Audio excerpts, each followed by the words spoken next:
Hey everybody, it's Coach Chris. I have a mobility warm-up for you guys today. So why is mobility important before you work out? It basically prepares your joints by working them through slowly and with control through your specific range of motion before you put them under the strain of whatever your workout is.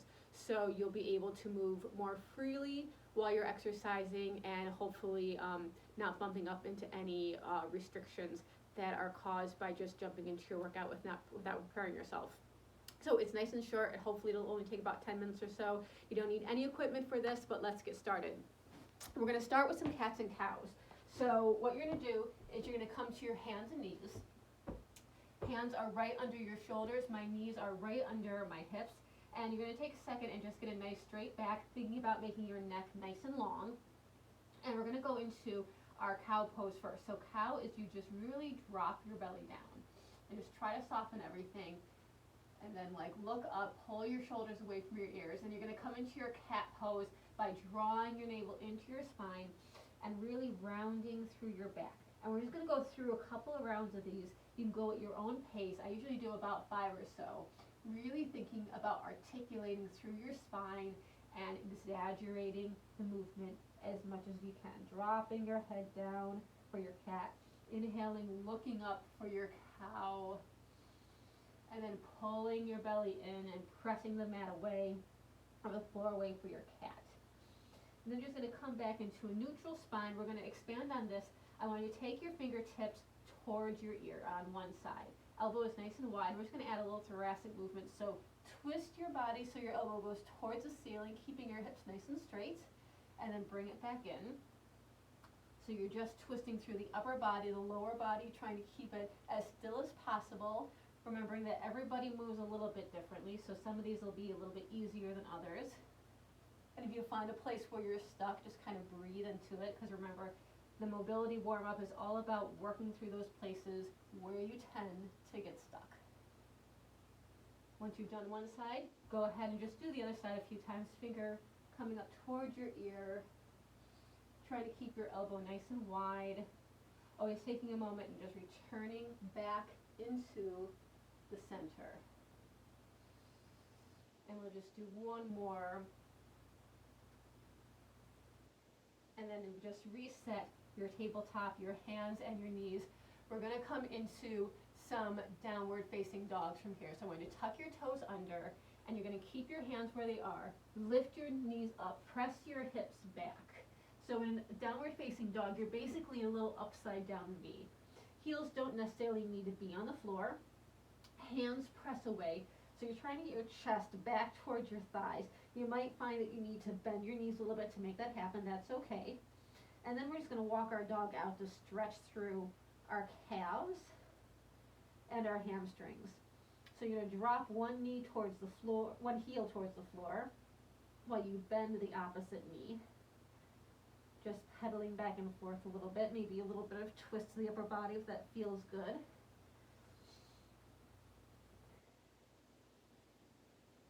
And then we're going to make some inchworms out of this. So keeping your feet right where they are, you're just going to slowly walk your hands back towards your feet. You might need to bend your knees a little bit.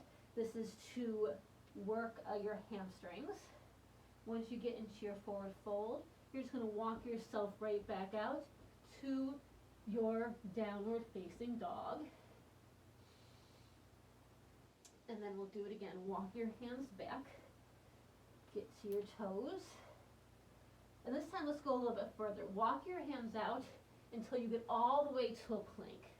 And then take a moment, hold your plank, pull your belly button in, and then walk back. And one more time, all the way back towards your toes, feeling your hamstrings getting a little bit longer, walking back out all the way to your plank and just holding it there for a second, pulling your core in nice and tight. And we're going to take some Spider-Mans for this. So I want you to take one foot and you're going to step it all the way forward to a runner's lunge. Your hands can stay on the floor. Notice that my knee and my ankle are right in line. Back leg is nice and long. Now this is a little bit much You can always put your back knee down. We're looking to really start to lengthen through your hip flexor, and just shift yourself forward to really feel that nice big stretch. And if you want to add a little bit of a twist, a little more thoracic movement.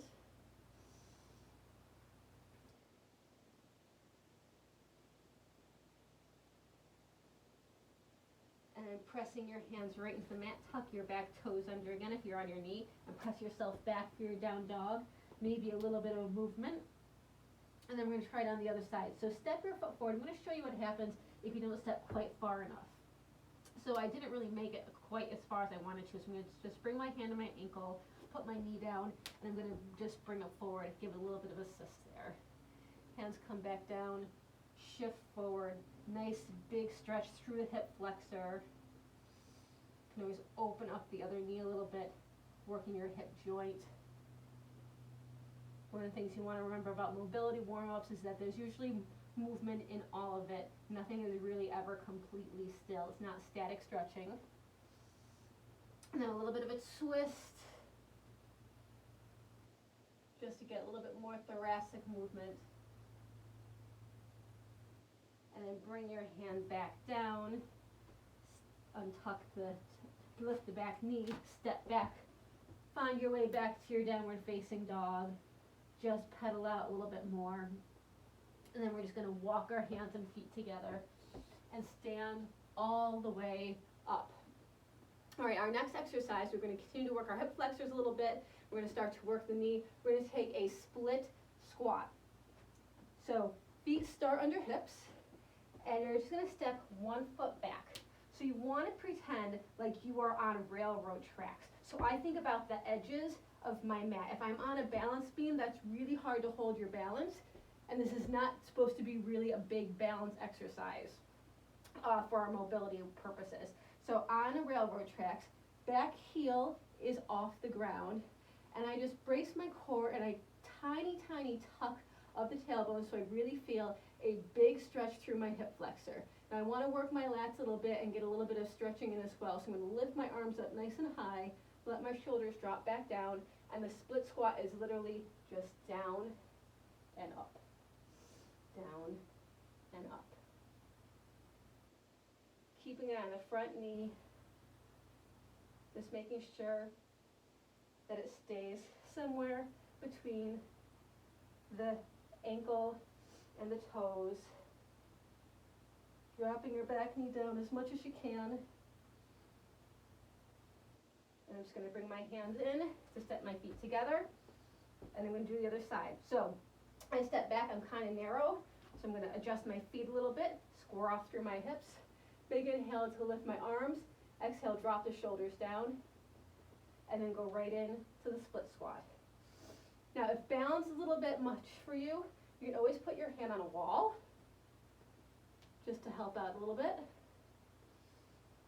Giving a nice opening through your hip flexor. And we'll do one more, and then step your feet back together. All right, so we have one more exercise for our legs before we bring it back down to the floor. We're going to do some lateral squats. So we're going to practice moving in different directions when we do our mobility warm-up. So you can have either hands on the hips or right out in front, feet in right under your hips, and you're just going to squat to one side, feet together, and then to the other side, feet back together. Hips going back and down, thinking about keeping your core in, nice and tight, and keeping your chest lifted. Heels stay on the floor, and just driving yourself up and away each time. All right, so we're going to come back to the floor. We're going to do a little work for our hips and our glutes. Come on down. You're going to sit, you're going to take your feet out kind of wide, so you're just up on your heels, toes can be up, hands behind, lean back a little bit, and we're going to start with some alternating hip rotations. So I'm just going to drop both knees down. So you've got an internal rotation on one side and external on the other. I'm just going to go the other way. So sometimes we call these windshield wipers. Just a little bit of back and forth. Try not to dump your weight too much behind, staying up nice and tall. And you're starting to experiment with how your leg is working and moving in your hip socket. This is where a lot of us tend to get stuck. So again, it doesn't have to be really fast. Try not to lift your body completely off the ground. I know it's hard on the internal rotation. So if you find you're lifting way up, maybe just come back down and just work on the rotation for a moment. And now that we've prepped them a little bit, you're going to bring your feet in so you're kind of in a cross-legged position. We're not going to actually stay here very long. Sit up nice and tall. I'm just going to take one leg. You're going to hold it under the knee and under your foot. And then I just want you to take your leg. This is a continuation of what we just did, a little bit of a leg cradle. And you're just going to move your leg from side to side. And maybe draw some circles around. You go round and round in one way. We should probably go round and round in the other. But you're thinking about how your femur bone, your thigh bone, fits in your hip socket. And just trying to move it around and loosen things up. Okay, that's one side. I'm just going to switch sides here.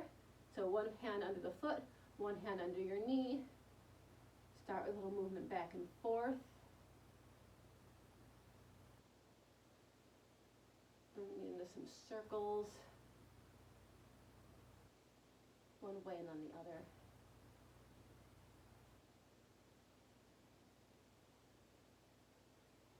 Alrighty, we just have a couple more exercises. You're going to stay on the floor for this one. You turn yourself around. Alright, so you're side on. Roll onto your back. We're going to do some glute bridges. So heels on the floor.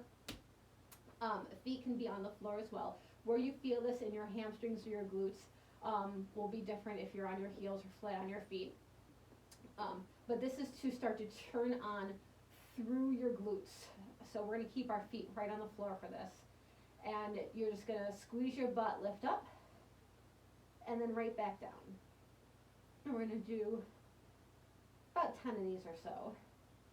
If you are going out to do something like running or cycling, this is an excellent exercise to do. If you don't do anything else before, this is a great thing to do right before you go out for your run, because it will start to fire up your glutes so they will be ready to work when you want them to and not need to be warmed up into it because you've already gotten them ready.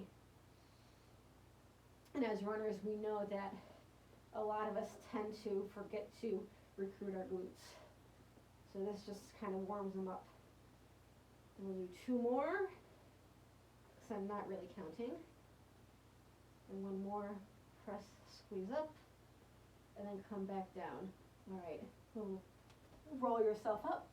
One last thing to do, we're just going to do a little bit of mobility work for our ankles. So all we're going to do for this, because a lot of us have, if you've been running for a long time, even when I cycle, my ankles tend to get really stiff. So we're just going to loosen them up a little bit with a little bit of hopping. So just start with little hops right in place, really quick, and then just forward and back, and then maybe a little bit of side to side. And that's it. Give everything a little bit of shake, and you guys are ready for your workout. So whatever you're doing today, I hope you have a great workout, and I will see you guys next time. Let me know what you think of this. Bye.